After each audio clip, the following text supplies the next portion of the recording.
Hello everyone, I am Sunny, your physics teacher. Welcome back to my YouTube channel. Radiation के आज के इस lecture में देखो हम क्या क्या पढ़ेंगे। एमिसिव पावर क्या होती है उसको पढ़ेंगे, और स्पेक्ट्रल एमिसिव पावर क्या होती है उसको पढ़ेंगे, और वेन्स डिस्प्लेसमेंट लॉ को पढ़ेंगे। तो सबसे पहले देखो एमिसिव पावर, उसको समझेंगे हम। एमिसिव पावर क्या होती है? तो देखो, मान लो ये मेरे पास कोई बॉडी है, ठीक है, जिसका सरफेस एरिया ये मान लो ए है, ठीक है। और मान लो ये बॉडी एट टेम्परेचर टी है, इस बॉडी का टेम्परेचर वो मान लो कैपिटल टी है, ठीक है। तो देखो क्या होगा, ये बॉडी रेडिएशंस को एमिट करेगी, बिल्कुल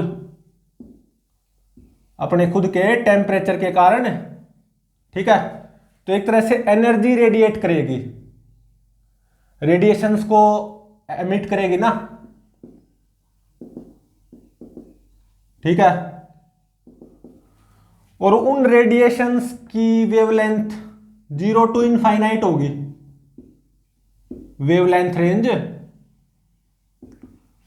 मान लो इस बॉडी ने डेल्टा टी टाइम में कितनी एनर्जी को रेडिएट किया, क्यू एनर्जी को, ठीक है। या इस बॉडी के सरफेस से या सरफेस एरिया से डेल्टा टी टाइम में क्यू एनर्जी रेडिएट हुई, ठीक है। बॉडी के सरफेस एरिया ए से डेल्टा टी टाइम में, ठीक है, मान लो क्यू एनर्जी रेडिएट हुई। ये बॉडी अपने खुद के टेम्परेचर के कारण रेडिएशंस को एमिट करेगी ना, और उन रेडिएशंस की वेवलेंथ क्या होगी, सभी पॉसिबल वेवलेंथ्स 0 टू इनफाइनाइट, ठीक है।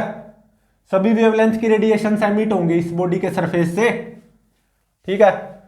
मान लो इस बॉडी का टेम्परेचर T है और बॉडी का सरफेस एरिया A है। तो मान लो इस बॉडी के सरफेस एरिया A से या बॉडी से डेल्टा टी टाइम में क्यू एनर्जी रेडिएट हुई, ठीक है। तो इस बॉडी की एमिसिव पावर को क्या लिखा गया, ई से डिनोट करेंगे, ठीक है। Q divided by A delta T, energy radiated per second per unit surface area, वो क्या होगी, एमिसिव पावर, ठीक है। इस बॉडी के पर यूनिट या यूनिट सरफेस एरिया से पर सेकंड में कितनी एनर्जी रेडिएट हो रही है, वो क्या होगी इस बॉडी की एमिसिव पावर, ठीक है।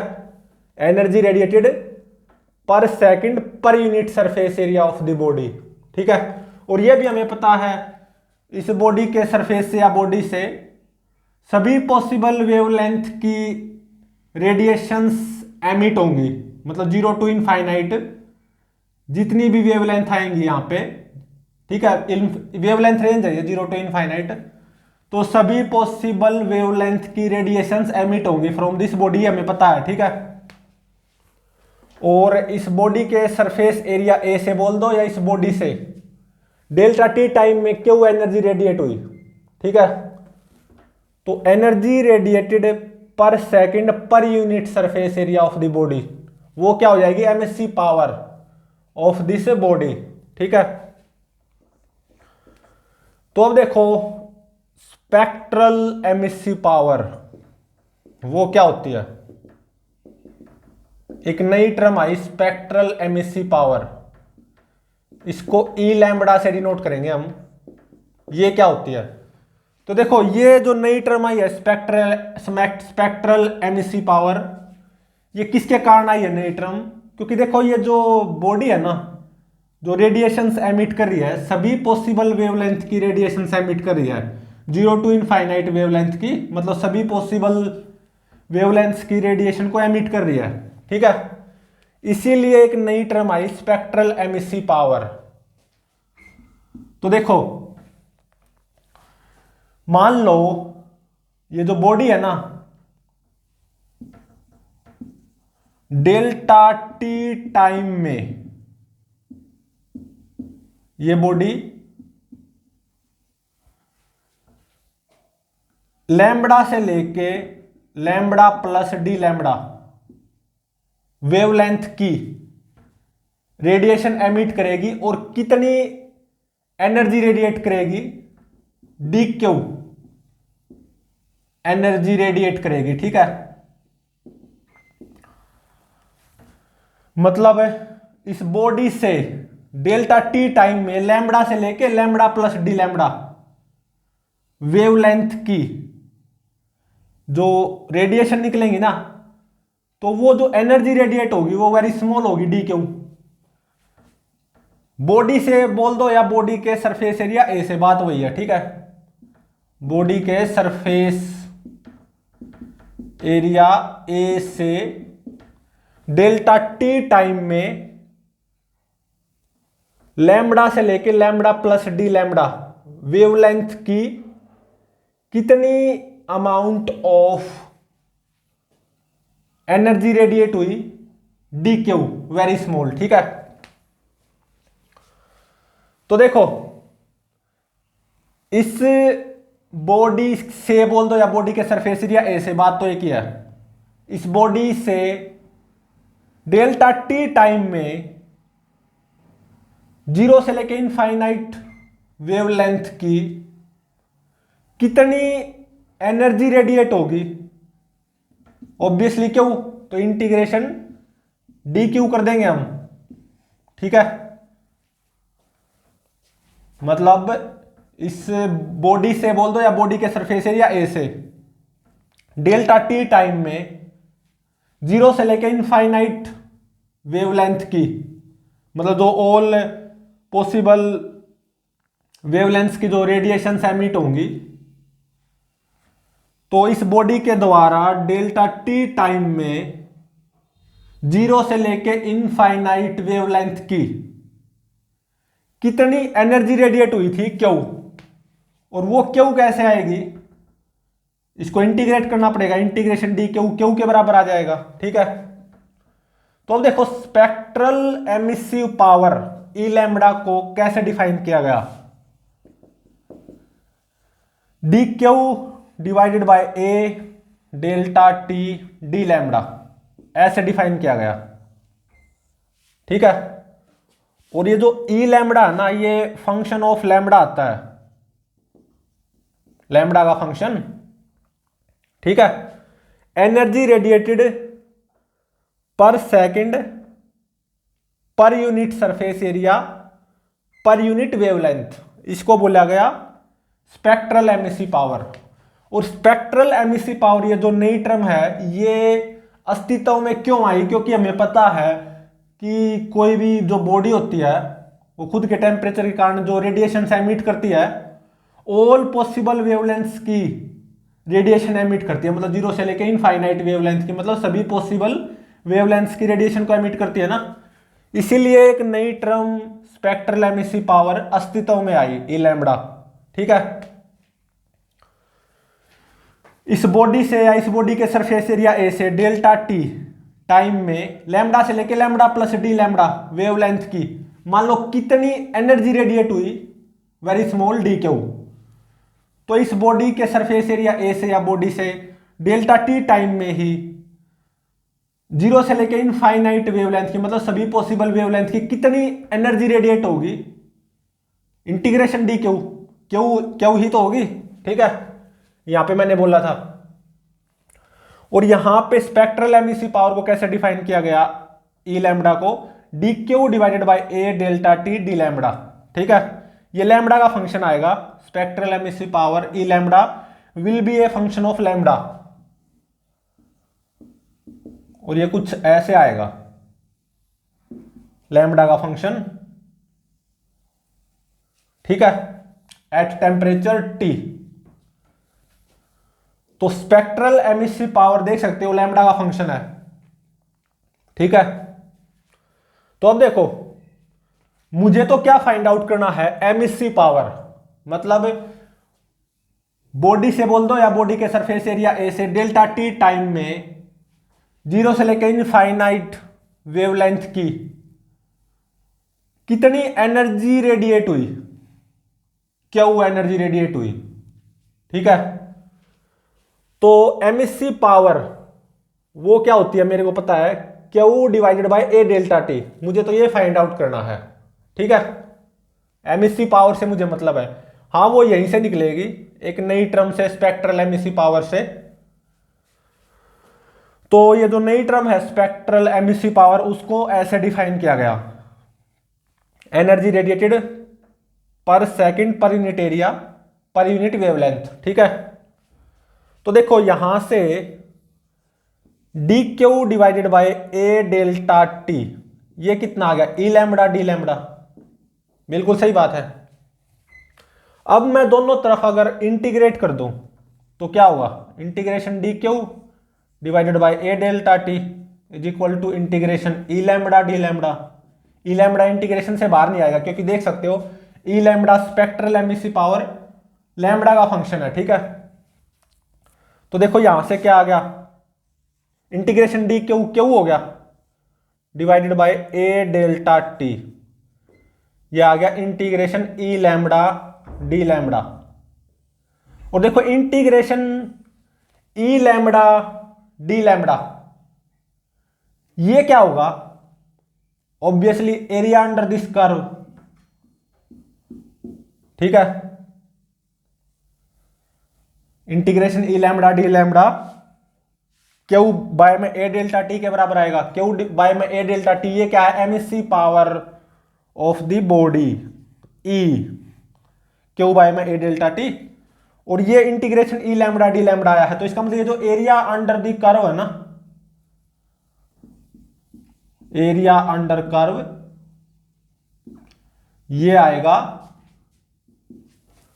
एमिसिव पावर के बराबर, ई के बराबर, ठीक है। एरिया अंडर दी कर्व क्या होगा, integration E lambda D lambda, ठीक है।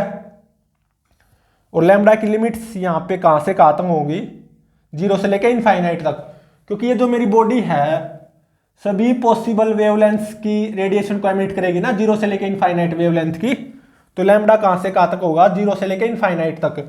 अगर यहां पे आप लिमिट्स लगाना चाहो इंटीग्रेशन की, लैम्बडा मतलब 0 से लेकर इनफाइनाइट तक होगा, ठीक है। और देखो ये किसके बराबर आएगा, सिग्मा इंटू में ई टी की पावर 4, इसके बराबर आएगा। ये आपको स्टीफन्स लॉ से पता चलेगा, नेक्स्ट टू नेक्स्ट लेक्चर में, फ्रॉम स्टीफन्स लॉ, ठीक है।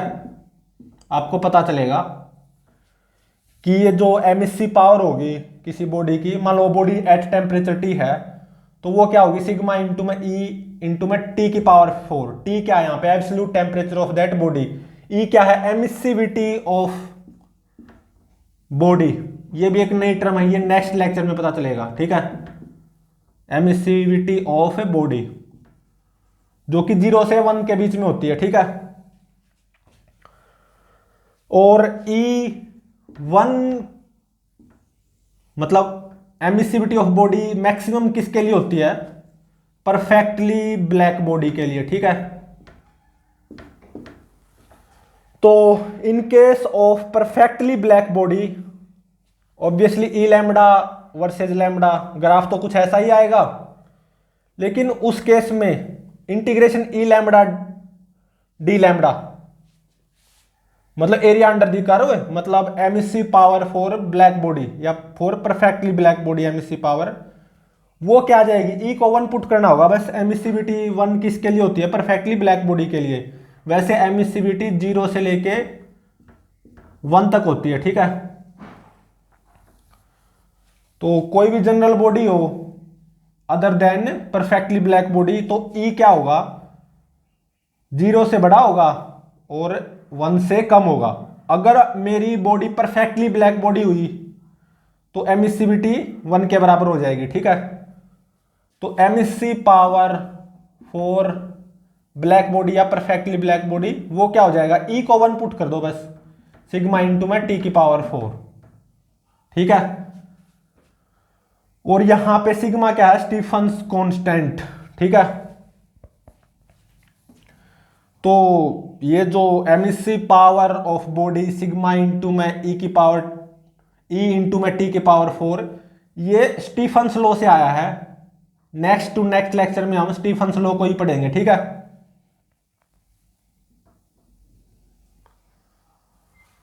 तो मेरे को ये पता चल गया स्पेक्ट्रल एमिसिव पावर और वेवलेंथ में जो ग्राफ होगा ना, जो ग्राफ आएगा वो कुछ ऐसा आएगा, वेवलेंथ 0 से लेके इनफाइनाइट तक, और ग्राफ कुछ ऐसा आएगा, ठीक है।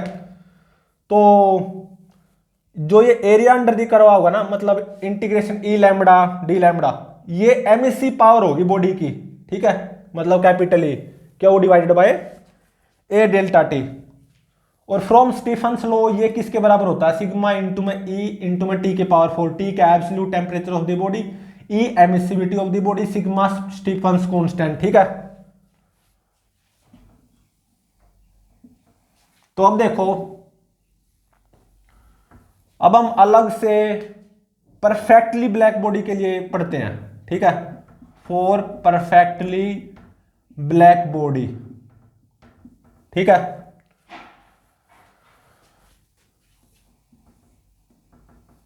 ई लैम्बडा वर्सेस लैम्बडा, ग्राफ कुछ ऐसा ही आएगा।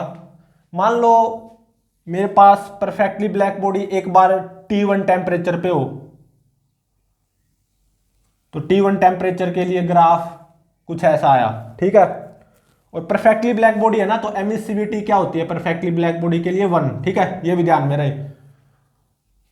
तो at T1 temperature spectral emissive power versus wavelength मैंने ग्राफ प्लॉट किया फॉर परफेक्टली ब्लैक बॉडी, कुछ ऐसा ही आएगा, ठीक है, बिल्कुल।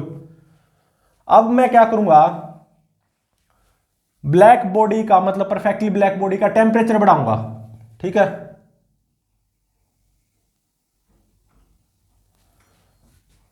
मतलब अब मैं परफेक्टली ब्लैक बॉडी को T2 टेम्परेचर पे लेके जाऊंगा, T2 will be greater than T1।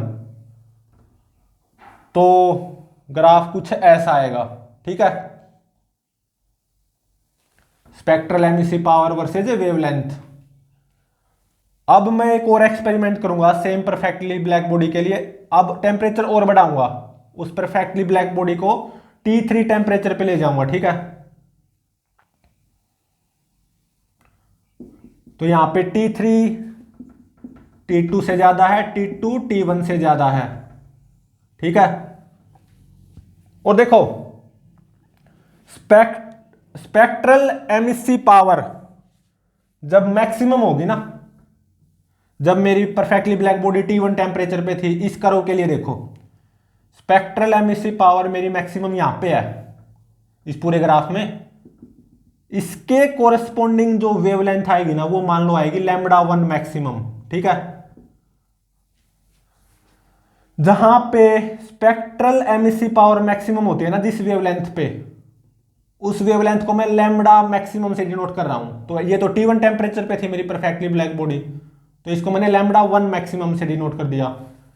अब सेम परफेक्टली ब्लैक बॉडी को मैं T2 टेम्परेचर पे ले गया, फिर E lambda versus lambda graph plot किया, ये सेकंड वाला आया। तो यहां पे है स्पेक्ट्रल एमिसिव पावर मैक्सिमम, इसके कोरेस्पोंडिंग जो वेवलेंथ होगी वो होगी λ2 मैक्सिमम, ठीक है। अब मैं थर्ड एक्सपेरिमेंट में गया सेम परफेक्टली ब्लैक बॉडी के लिए, तो यहां पे है स्पेक्ट्रल एमिसिव पावर मैक्सिमम। तो इसके कोरेस्पोंडिंग जो वेवलेंथ आएगी ना, ये होगी λ3 मैक्सिमम। तो देख सकते हो यहां पे जैसे टेम्परेचर बढ़ रहा है ना, T3 is greater than T2, T2 is greater than T1, ये मैंने यहां पे लिख रखा है। तो जो लैम्बडा मैक्सिमम है वो कम होती जा रही है, तो लैम्बडा मैक्सिमम इनटू में टी, ये क्या रहता है कांस्टेंट, टी क्या है absolute temperature of the perfectly black body, ठीक है। और लैम्बडा मैक्सिमम ये क्या है, wavelength corresponding to maximum spectral emissive power, ये आपका कांस्टेंट ही रहेगा फॉर परफेक्टली ब्लैक बॉडी। इसको बोलते हैं वेन्स डिस्प्लेसमेंट लॉ, ठीक है।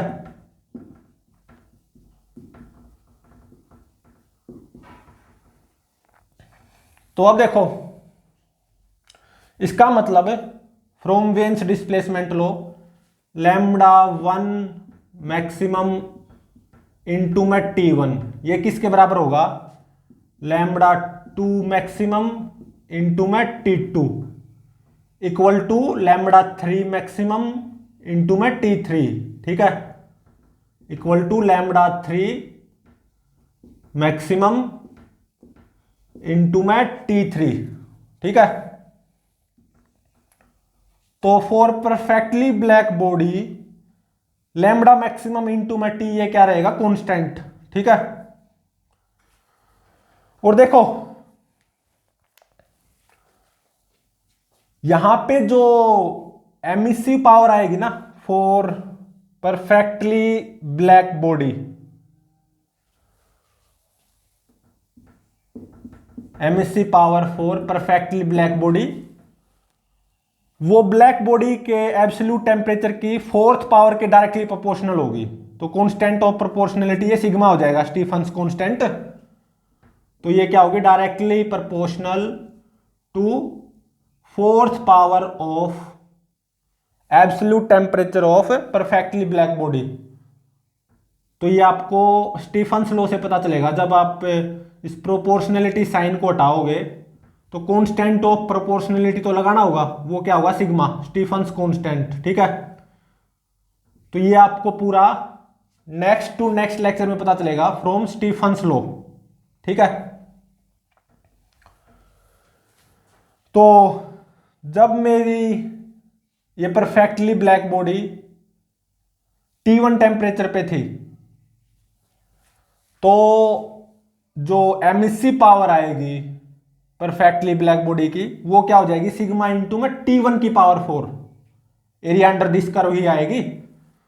और जब मैं उसी परफेक्टली ब्लैक बॉडी को अनदर एक्सपेरिमेंट में T2 टेम्परेचर पे ले जाऊंगा तो जो एमिसिव पावर आएगी परफेक्टली ब्लैक बॉडी की वो क्या हो जाएगी, सिग्मा इंटू में T2 की power 4, area under the curve, ठीक है। और फिर मैं और टेम्परेचर बढ़ाऊंगा in third experiment, T3 temperature पे ले जाऊंगा परफेक्टली ब्लैक बॉडी को, तो जो एमिसिव पावर आएगी उस परफेक्टली ब्लैक बॉडी की वो क्या हो जाएगी, सिग्मा इंटू में T3 की power 4, area under the curve, ठीक है। तो जो परफेक्टली ब्लैक बॉडी के लिए एमिसिविटी वो क्या होती है, मैक्सिमम 1, ठीक है। एमिसिविटी एक नई टर्म है जो कि नेक्स्ट लेक्चर में पता चलेगा, ठीक है। और कोई भी जनरल बॉडी हो other than perfectly black body, तो जो एमिसिविटी ऑफ बॉडी वो क्या होगी, 0 से ज्यादा और 1 से कम। 1 किसके लिए होगी emissivity, for perfectly black body, ठीक है। तो ये था emissive power, spectral emissive power और वेन्स डिस्प्लेसमेंट लॉ। ये ध्यान रहे वेन्स डिस्प्लेसमेंट लॉ ये किसके लिए डिफाइन है, परफेक्टली ब्लैक बॉडी के लिए, ठीक है। ये ध्यान रहे, इसके ऊपर बेस्ड न्यूमेरिकल्स भी आ जाते हैं वेन्स डिस्प्लेसमेंट लॉ के ऊपर, जो कि लास्ट लेक्चर्स में करेंगे न्यूमेरिकल्स वगैरह। तो प्लीज चैनल को लाइक शेयर और सब्सक्राइब जरूर करें।